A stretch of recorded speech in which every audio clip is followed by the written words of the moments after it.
지금 제가 두 환자의 MRI 사진을 보여드릴 텐데 왼쪽 사진에 두껍게 보이는 이 근육들이 보이시나요? 오른쪽 사진을 한번 보도록 하겠습니다. 아까 보았던 척추체 앞쪽 양쪽 옆으로 있는 장요근이 훨씬 크기도 작아져 있고 척추체로부터 멀리 떨어져 있는 것을 볼 수 있습니다.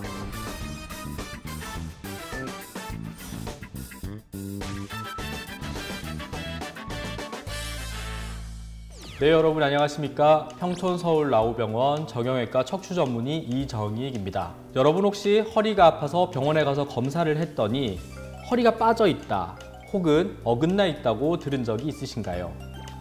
진단이 뭐라고 해서 듣긴 했는데 생소해서 진단은 잘 기억이 나지 않고 오늘 이 시간에는 허리가 앞으로 빠져 있는 질환, 척추 전방 전이증에 대해서 이야기해 보겠습니다. 정상 척추는 보시다시피 블록 쌓기를 한 것처럼 이와 같이 위, 아래 척추와 바르게 정렬이 되어 있습니다. 반면 이 사진은 어떠신가요? 아래 척추에 비해 위쪽 척추가 앞으로 어긋나 있습니다. 오른쪽 사진도 마찬가지입니다. 바로 척추체가 아래 척추에 비해 위의 척추가 앞쪽, 즉 전방으로 전이되어 있다고 해서 전방 전이증이라고 합니다. 전방 전이증의 증상은 무증상부터 가벼운 요통, 엉치 통증, 그리고 심한 하지 방사통까지 매우 다양합니다. 즉 전방 전이증이 있으면 정도에 따라 허리 문제에 따른 거의 대부분의 증상이 나타날 수 있습니다.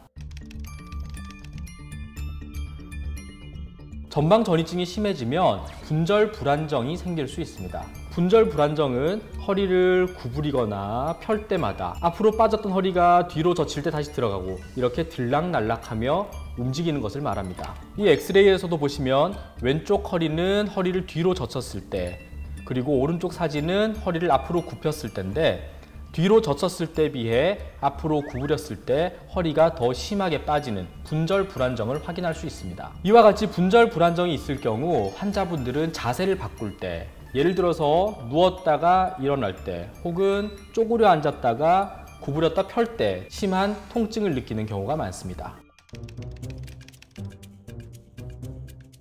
전방 전이증의 원인은 크게 두 가지로 생각할 수 있습니다. 우선 척추뼈는 앞쪽에 추체가 있고 그리고 뒤쪽에 추궁판이라고 불리는 구조물이 있습니다. 이 추궁판에는 유난히 좁은 부위가 있는데 이 부위를 협부라고 합니다. 이처럼 추궁판의 좁은 부위, 즉 협부가 선천적으로 결손되어 있거나 혹은 후천적으로 끊어져서 생기는 척추 전방 전이증을 협부형 혹은 척추 분리형 척추 전방 전이증이라고 합니다. 다른 하나는 퇴행성 전방 전이증이 있습니다. 척추체 주변에 디스크, 그리고 후관절, 그리고 주변 근육 등의 퇴행성 변화로 척추가 원래 정렬에서 벗어나 전방 전이가 일어나는 것입니다. 요추는 기본적으로 앞으로 된 C자 모양, 즉 전만이 되어 있는데 그래서 원래부터 앞으로 미끄러지려는 경향이 있습니다. 젊고 건강할 때는 괜찮은데 나이가 들면서 잡아주는 힘이 떨어지게 되면 이 전방 전이가 일어나려는 경향을 이기지 못하고 척추가 앞으로 빠지게 되는 것입니다. 그래서 이 엑스레이를 보시면 왼쪽 사진, 오른쪽 사진 모두 요추 5번에 비해 요추 4번이 앞으로 빠져 있는 전방 전이증을 확인할 수 있는데요. 왼쪽은 협부가 끊어져 있는 협부형 또는 척추 분리형 전방 전이증이고 우측은 퇴행성 전방 전이증이 되겠습니다. 그래서 척추 전방 전이증 사진을 보여드리고 환자분께 설명드리면 그래서 환자분들이 가장 많이 물어보시는 것이 그래서 제가 전방 전이증인가요? 디스크인가요? 아니면 협착증인가요? 이런 질문을 많이 하십니다. 앞서 말씀드린 대로 허리에 퇴행성 변화가 있으면 이 자체가 전방 전이증을 유발할 수 있습니다. 반대로 전방 전이증이 있으면 원래 건강한 척추의 정렬이 흐트러지는 것이기 때문에 이 자체 때문에 퇴행성 변화가 촉진됩니다. 따라서 병원을 찾을 정도의 증상이 있는 전방 전이증 환자들은 대부분 디스크 문제나 협착증 문제를 동반한 경우가 많습니다. 전방 전이증이 먼저인지 퇴행성 척추 질환이 먼저인지는 닭이 먼저냐 달걀이 먼저냐와 같은 문제와 같습니다. 그래서 치료를 할 때는 물론 정확한 진단명을 아는 것이 중요하긴 하지만 진단에 따라 치료가 달라지진 않습니다. 항상 환자분들은 명심하셔야 될 게 우리가 척추 질환의 치료는 환자분의 증상에 따라 해야 한다는 것입니다. 우선은 비수술적 치료 중 약물치료, 물리치료와 같은 비침습적 치료를 먼저 고려하고 그래도 호전이 없으면 주사치료 등을 고려하게 됩니다. 이와 같은 약물치료, 물리치료, 주사치료와 같은 비수술적 치료에도 호전이 없는 경우 수술적 치료를 고려하게 됩니다. 수술적 치료 중에서도 신경이 눌려서 생기는 증상이 심할 때는 감압술만 하는 경우도 있지만 분절 불안정이 있을 때는 감압술로만은 해결되지 않고 척추를 고정하는 유합술을 고려해야 되는 경우도 있습니다.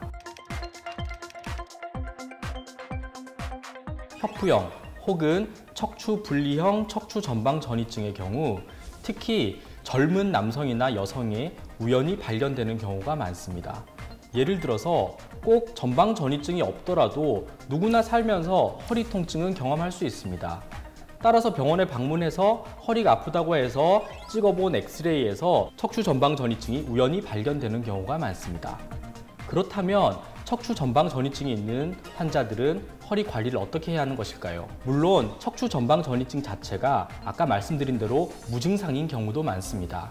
하지만 이대로 방치를 하게 된다면 일반인보다 더 퇴행성 변화의 속도가 빠를 수 있습니다. 따라서 척추 전방 전이증이 발견된 환자에게서는 허리 주변의 근육을 강화하는 것이 중요합니다. 지금 제가 두 환자의 MRI 사진을 보여드릴 텐데 왼쪽 사진에 두껍게 보이는 이 근육들이 보이시나요? 오른쪽 사진을 한번 보도록 하겠습니다. 아까 보았던 척추체 앞쪽 양쪽 옆으로 있는 장요근이 훨씬 크기도 작아져 있고 그 다음에 척추체로부터 멀리 떨어져 있는 것을 볼 수 있습니다. 또한 후방의 척추 기립근이라 불리는 근육도 왼쪽 사진의 경우 훨씬 크기도 크고 색깔도 까맣지만 오른쪽 환자의 경우 크기가 작을 뿐더러 중간중간에 지방으로 변화되어 근육 자체의 질이 매우 떨어지는 것을 볼 수 있습니다. 만약에 이 두 환자가 똑같이 척추 전방 전이증을 가지고 있다면 당연히 왼쪽 환자가 오른쪽 환자보다 훨씬 더 퇴행성 변화를 막을 수 있을 것입니다. 따라서 젊은 나이에 우연히 발견된 무증상의 척추 전방 전이증이 있다고 하더라도 그대로 방치하는 것이 아니라 생활습관 교정 그리고 척추 주변의 근육을 튼튼하게 함으로써 퇴행성 변화를 늦추려는 노력이 필요하겠습니다. 오늘 이 시간에는 척추가 앞으로 빠져나와 있는 질환, 척추 전방 전이증에 대해 알아보았습니다. 시청해 주셔서 감사합니다.